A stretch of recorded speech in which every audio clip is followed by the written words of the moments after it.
I loved him the way you love something impossible to replace, quietly, without fanfare, with a kind of faith that lets you forgive tiny betrayals because you believe a whole. I watched him tie his tie in the mirror every morning, practiced the way his laugh hit a particular corner of the room, learned the exact way his hand would find mine in the dark. He was not mine by ownership, I would never have said that, but he was mine by the small, sacred rituals that only we shared. When he said he loved me, I felt a map unspool inside my chest, roads and highways leading to a life I could draw on without fear. I trusted him the way children trust the world will keep working. And because I trusted him, I trusted my sister. She was the kind of sister who knew how to make space feel warmer, who could make a tragic story funny and a triumphant one better by simply being there. We shared clothes sometimes, secrets more often. She had a laugh that folded the air into something softer, she had a way of leaning into me that made the world shrink to a manageable size. I would have defended her with the same ferocity I used to defend every little thing I loved. I would have sworn my life on her kindness. So when I first noticed the small changes, the way he stood a little straighter when she walked into the room, the sudden quiet between us after dinner, the messages he deleted with one practiced thumb swipe, I told myself I was being silly. Jealousy is ugly, it eats at you until you're raw and suspicious of everything, and I wanted none of it. I blamed busy schedules, stress at work, the plain fact that relationships change. I wanted to be better than every sitcom stereotype that collapses on late nights and reckless assumptions. I told myself I would simply open my mouth and speak. Honesty, I believed, would fix anything. But people lie by omission, and lies can be patient. They come dressed as normality, a hand you take without looking. Months of those tiny omissions turned into a pattern I could no longer ignore. He began to make plans without me, to smile at texts I wasn't meant to see in their previews, to share memories about we with people who weren't me. He'd come home smelling like another life, different shampoo, a different cigarette brand, a perfume that didn't belong in our apartment. I could have confronted him, and a part of me ached to do it in the raw way I used to, but there was another element to this unraveling, my sister's presence, both comforting and somehow complicit. Whenever I tried to point out the awkward corners, she'd tilt her head and laugh, the sound of it like a knife wrapped in velvet. The discovery itself felt almost farcical, an accidental coffee stain on a blouse I was about to wear, a lipstick mark on a collar that matched a dress I vaguely recognized from my sister's wardrobe. Small things. I remember standing in the bathroom and watching the water spin down the drain, thinking maybe water could wash away the sudden clarity. But clarity doesn't take kindly to being postponed. When I finally looked at them, not with the aim to explode like a character in a movie, not to call down thunder and judgment, but to see, I found that they had built a parallel life between themselves, a careful architecture of stolen moments and borrowed intimacies. They weren't secret lovers in the melodramatic vein I had feared, they were better at cruelty than that. They were discreet, efficient. The kind of betrayal that stings the most is the kind that sits in the same kitchen as you and smiles. That discovery was a ledger etched on my heart in numbers, dates, places, small gestures that made sense only when rearranged into the truth. I did what people always told you to do in these situations. I confronted him. I sat him down like a woman rehearsing lines for the role of a person who deserved better, and I asked him to explain. He fumbled with breath and excuses and then, to my surprise, apologized in a way that sounded like someone reading from a manual about how to soothe broken things. He said things like "I didn't mean for it to happen," and "it was complicated," words that were honest in their ordinariness but dishonest in their effect. He asked for forgiveness in a way that asked me to rebuild around the space they had made together. He wanted us to stitch our life back as if the seam had never frayed. Forgiveness is not a single act so much as a slow erosion. I tried to let him in again because love teaches you to prefer repair over ruin. He promised change and went on smiling like a man who had made a mistake but had already rehearsed how to correct it. My sister, on the other hand, began to avoid my eyes. She offered small, brittle apologies that did not match the depth of what she had done. There is something in the human heart that calculates, minute arithmetic of hurt and worth, and mine started to run cold sums. How much could I accept? How much would the ledger allow? Revenge, in my mind, was not a glorious spectacle. I had never been compelled by the violent or the theatrical revenge you see in films, those dramatic confrontations with glass crashing and final words dropped like guillotines. I wanted something quieter, something that mirrored the way they had betrayed me, careful, composed, utterly civilized. I wanted them to feel the subtle dismantling of the comfortable life they had built on my back. I wanted dignity returned to me on terms I could control. My plan began with patience and an attention to details people overlook when they are drunk on their own narratives. I lived my life entirely in plain sight, but I also learned to become invisible in the ways that mattered. I watched, I listened, I let their assumptions about who I was do the work for me. If they thought I was broken, I acted not broken but quietly distant, a wintering tree rather than a blighted one. I returned to the parts of myself that had nothing to do with them, evenings spent at the small bookshop downtown, weekends learning to bake crusts that held their shape, early mornings jogging when the city felt new and clean. I cultivated a life they could not touch, and in so doing I rebuilt the person they had neglected. There was a practical side to the plan, too.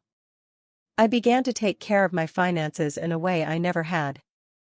For years I had let our jointness blur my view. I signed things without reading the fine print and allowed the comfortable convenience of shared accounts to become a trap. I opened a separate account under my name, small at first, fed with seeds, part of my salary, small online selling earnings from the artwork I'd started making again, a portion of a freelance contract I picked up. It was not the kind of money that shouts, but money whispers. It tells you your own value in numbers that you can point to when needed. I made a will, not dramatic, simply a legal note about my things and my space.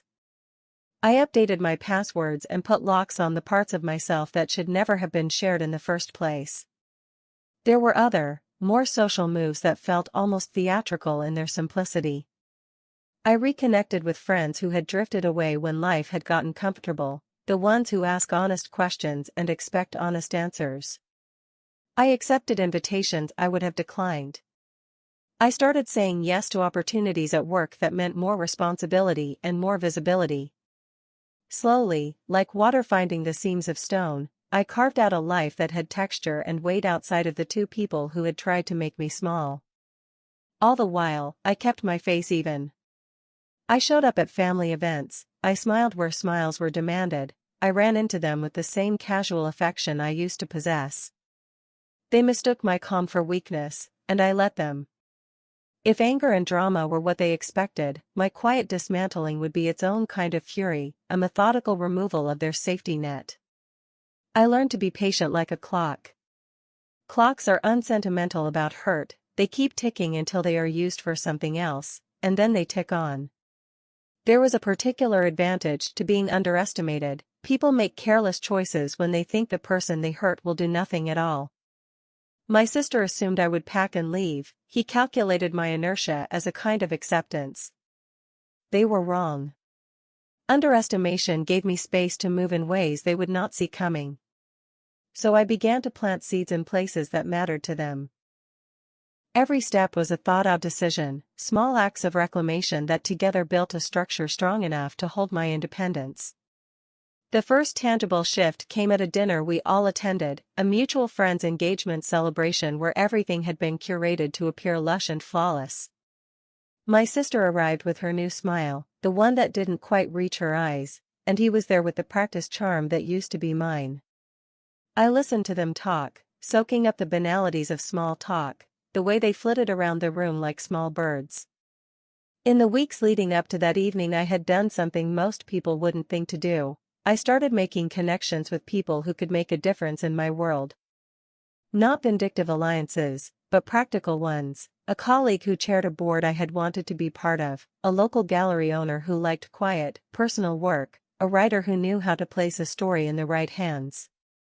That night, I wore a dress I had bought for myself, not for them, and not to be noticed, but because I wanted to feel the decent pleasure of wearing something that fitted without asking permission. I let my conversation stray into topics that highlighted my growing independence: the workshop I led, the art installation that might be funded, the professional contacts who had asked me for my thoughts. It was subtle and it was true. People listened. The room shifted. They began to see me not as the woman who needed saving but as someone with opinions and projects and a future that did not include being diminished. I watched the way their expressions changed in microseconds, the tilt of a head, the thinning of a smile. They began to notice me the way an audience notices a performer who finally decides to perform. That small public attention became an engine, invitations followed, and with every acceptance I took another slice of the world back. He grew visibly unsettled as I gained momentum, and my sister, who had always been the social butterfly, started shrinking in the sunlight she could no longer claim alone. But revenge is not only about public reclamation, it is also about private, unavoidable truth. I wanted them to understand what they had done, to feel the subtle erosion of their lies in ways that could not be mended with quick apologies. So I arranged for honesty in places that would matter to them. I sat down with my family, not to accuse with a dramatic flourish, but to tell my story plainly. I told them how I had loved and how I had been betrayed. I told them, with the most surgical calm I could summon, about the ways that their choices had impacted me, the nights I spent awake wondering if I had been enough, the small humiliations that had compiled into a pattern. I showed them the ledger of my feelings not as a weapon but as evidence in a court I trusted, our own communal sense of rightness. Family dynamics are a currency all their own. There were people who had loved my sister and trusted her without question. For them, the revelation was a shock. For others, it was a slow dawning, the kind that stains things with the color of regret. He tried to smooth things over with charm and whispered apologies, but the quiet truth I offered had already started to infect his social capital. Invitations he had taken for granted became uncomfortable. People who had once welcomed his humor found him less interesting when it came tied to deception. My sister, who had relied on the loyalty of others like a shield, discovered that shields have holes. If anyone expected fireworks at that moment, they were disappointed.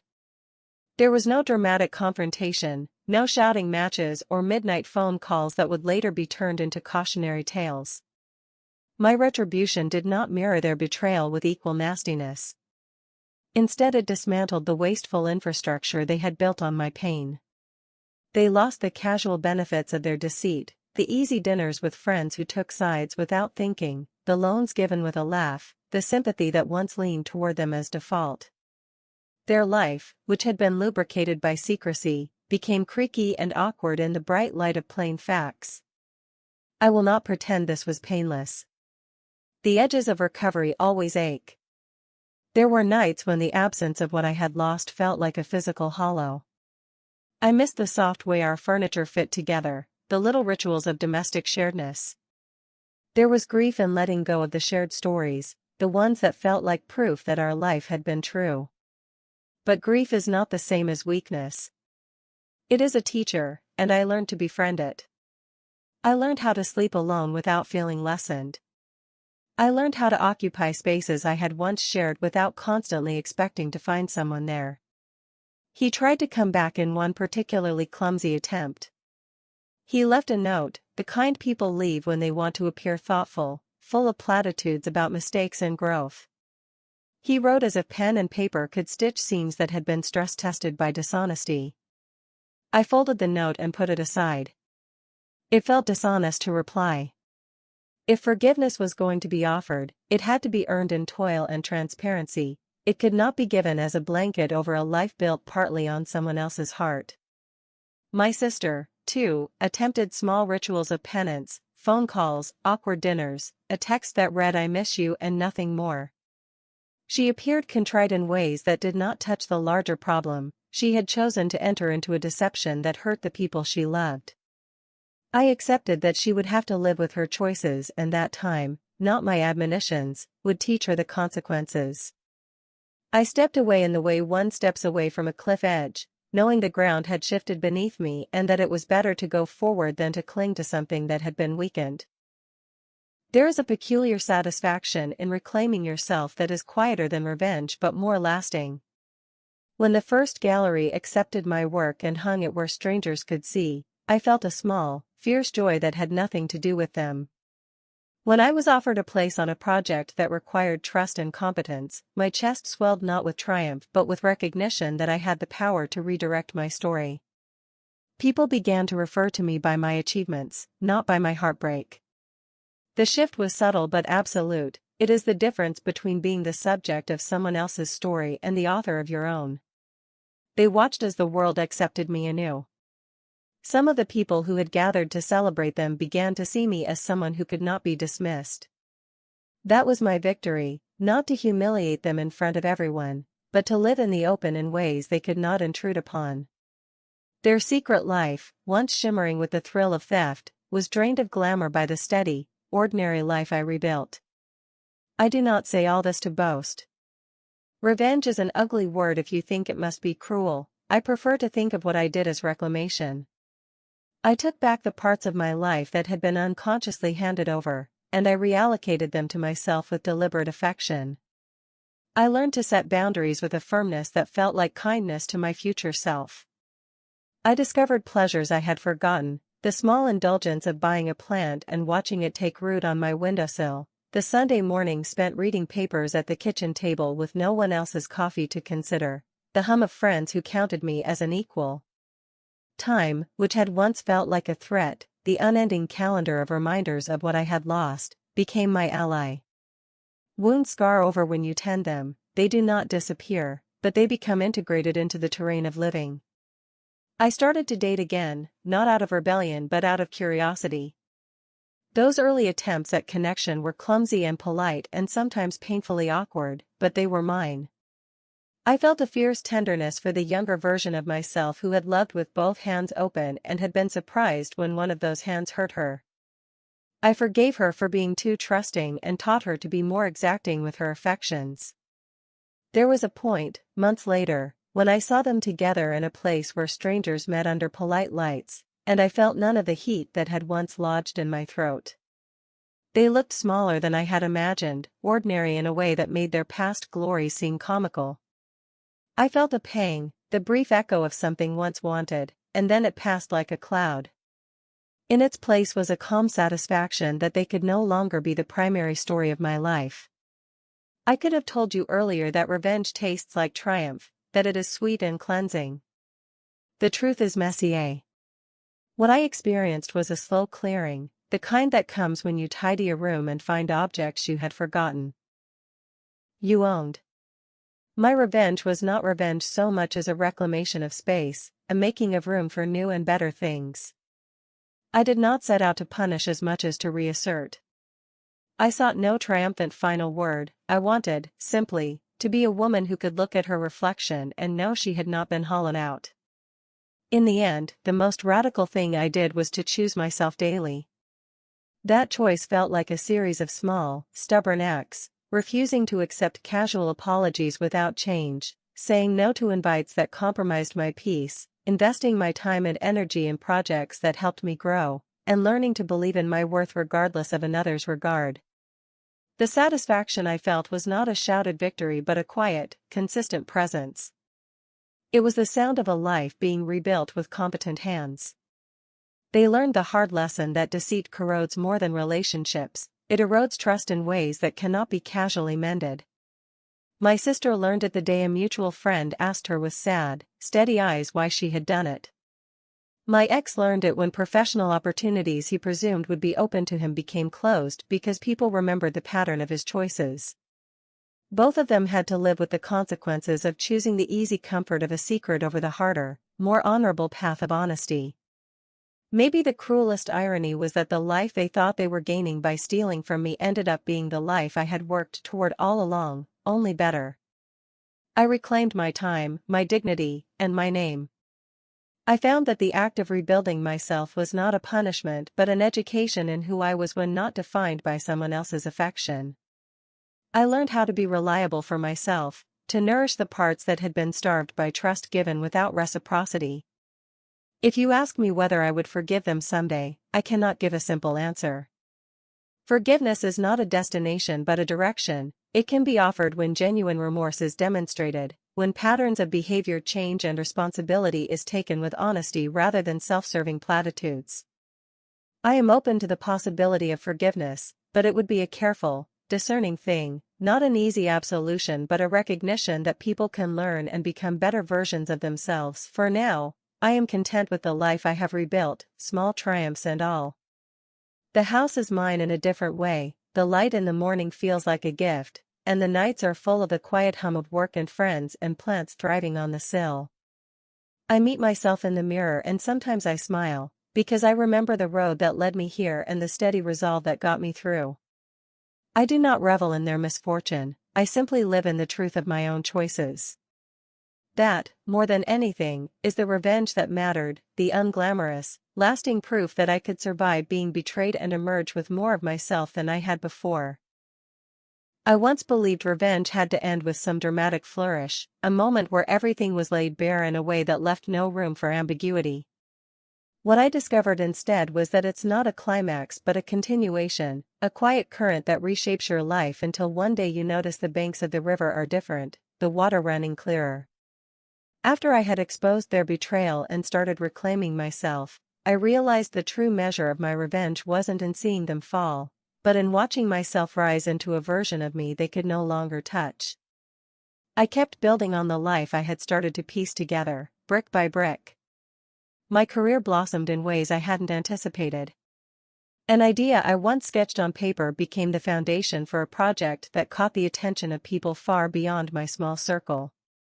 I began traveling for work, presenting to rooms of people who didn't know my history and therefore couldn't define me by it. For the first time in a long time, I was seen only for what I could create, what I could contribute, what I had to say. That recognition filled a hollow I hadn't realized was still inside me. It felt like standing on steady ground after years of wobbling over cracks. My independence startled people who had pitied me. They expected me to fade, to shrink into the role of the betrayed, but I had no interest in living in that shadow.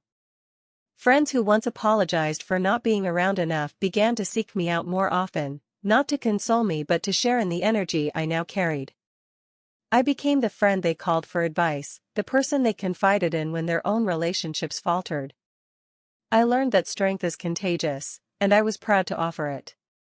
Meanwhile, their world seemed to fray in slow, inevitable ways. I didn't need to intervene or plot, life has its own rhythm of truth. My sister began to show cracks in her perfect facade. The excitement of stolen love had dulled, and now she had to live with the reality of it, with the discomfort of family members who looked at her differently, with the knowledge that her triumph had been built on betrayal. She wore it in the way she hesitated before speaking, in the way her once boisterous laugh came out smaller, uncertain. She avoided me at gatherings, and when we did speak, her words felt forced, stretched thin like paper about to tear. He fared no better. His career, once steady and promising, slowed under the weight of his own carelessness. The colleagues who had admired his charm began to see through it. I heard whispers through mutual contacts about missed deadlines, about his distracted presence at meetings. People don't say it aloud, but trust in one part of your life echoes in others. A man who cheats in love is a man who is eventually doubted elsewhere. His smile, once so persuasive, lost its effect when people knew what lay beneath. I watched from a distance, not gloating but steady. I did not need to twist the knife, their own choices were doing that for me. And yet, in private moments, I allowed myself the satisfaction of knowing that I had been right to step back, right to reclaim my space, right to let them live in the ruins they had built for themselves. But my life was not only about them. The most important part of my journey was discovering how to fill my own life with light again. I explored new passions with the kind of freedom that comes from having nothing to hide. I began painting late at night, not because I wanted to be good at it but because I liked the way colors blended, the way strokes could express what words could not. I met new people, some fleeting, some lasting. One of them became more than a friend, a man who looked at me without the weight of my past attached, who didn't treat me as fragile or broken. He listened, not out of pity, but because he was genuinely curious about the woman I was becoming. With him, I learned that love doesn't need to be dramatic to be meaningful. It can be calm, steady, and honest, and still feel extraordinary. When my sister learned about him, I saw something flicker in her eyes, regret, perhaps, or recognition that in trying to take what was mine, she had actually lost something far greater. It wasn't him she envied, I realized. It was my resilience, my ability to stand again and even thrive. Her choices had tied her to a man whose foundation was unstable, while mine had set me free to find something real. That was the cruelest irony of all. In betraying me, she had chained herself. There came a day when she finally asked to meet me alone. We sat across from each other at a small cafe, the air heavy with all the unspoken words between us. She looked tired in a way makeup couldn't cover, her eyes shadowed by guilt and strain. She said she was sorry, in a voice that cracked halfway through, and for the first time, I believed she meant it. She admitted the affair had not been what she thought it would be, that it had cost her more than she had ever imagined. She said she missed me, not just as her sister but as her anchor, the person she had always turned to before she chose to betray me. I listened, and for once, I didn't feel rage or bitterness. I felt a strange kind of clarity.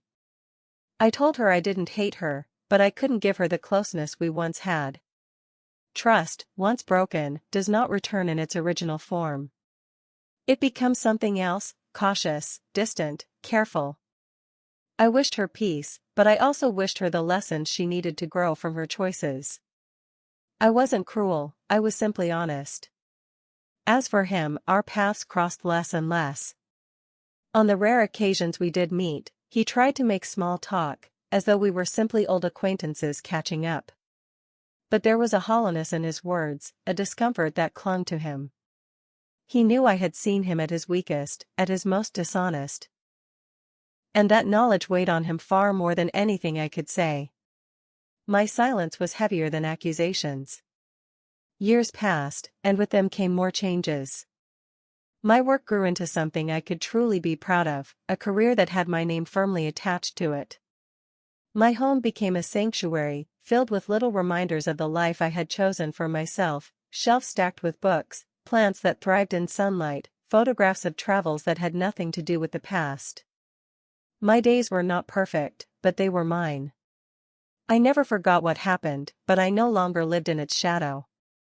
Betrayal had scarred me, yes, but scars are proof of healing, not just pain. The story of my sister and the man I once loved became a chapter in my life, not the whole book. And if there was any revenge in it, it was this, that I had built a life so full, so strong, so honest, that their betrayal no longer had power over me. When people ask about my past, I don't hide it. I tell them I was betrayed, but I also tell them I survived. I tell them I lost what I thought I couldn't live without, only to discover I was stronger, wiser, and more capable than I ever imagined. I tell them the truth, because the truth is the one thing no one can ever take from me. And so, my revenge was never about destroying them. It was about proving to myself, and to anyone watching, that I could rise from the ashes of their choices and build something far better. I didn't need them to suffer for me to heal. Their suffering came naturally, the consequence of their own actions. My triumph was in choosing to live fully, honestly, and without apology.